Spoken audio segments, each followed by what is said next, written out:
Hello everyone! This is the first video in a series on new graphs. And in this video we are going to look at a new type of graph, namely periodic graphs.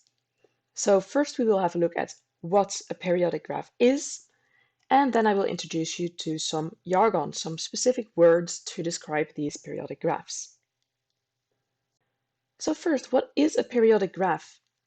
In previous chapters we have seen a lot of different graphs. We've seen graphs go up, we've seen them go down, we've seen them stay constant, and we've even seen them go down and then up again. But what we have never seen is a graph that repeats itself. And a graph that repeats itself, that is a periodic graph. A famous example of that is an ECG, a graph of a heartbeat. Because you can see a heartbeat here and a heartbeat there, and that part in between repeats itself after each heartbeat. So now what kind of words do we use to describe periodic graphs?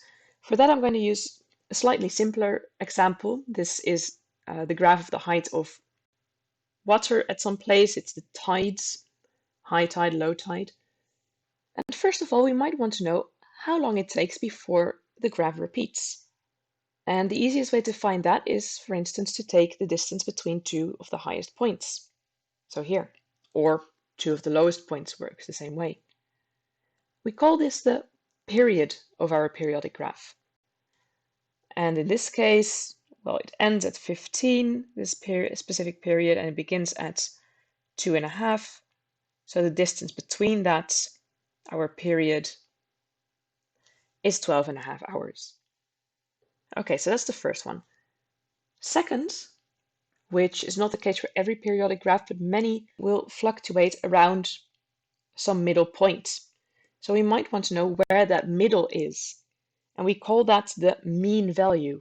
Mean is another word for average. So the average value of our periodic graph.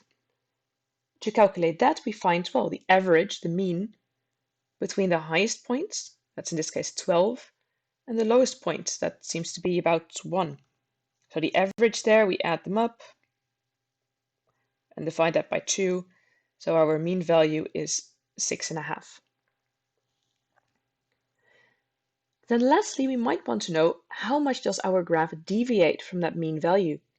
How much does it go above and below? Which, for the record, will be the same number. But we call that the amplitude. The amplitude tells us how much it deviates, how much it goes up and down. So in this case, our amplitude, well, 12 is our highest point. Our mean value was 6.5. So the difference between that, our amplitude, is 5.5. And we get the same thing if we find the difference between the mean value and the lowest point, which was at 1. So 5.5 is our amplitude. So we've got the period, we've got the mean value, and we've got the amplitude, the three important terms for any periodic graph. And that's all I need to say for now about periodic graphs. So I hope this gives you some idea of what they are, and that you can now calculate the period, mean value, and amplitude of this new type of graph.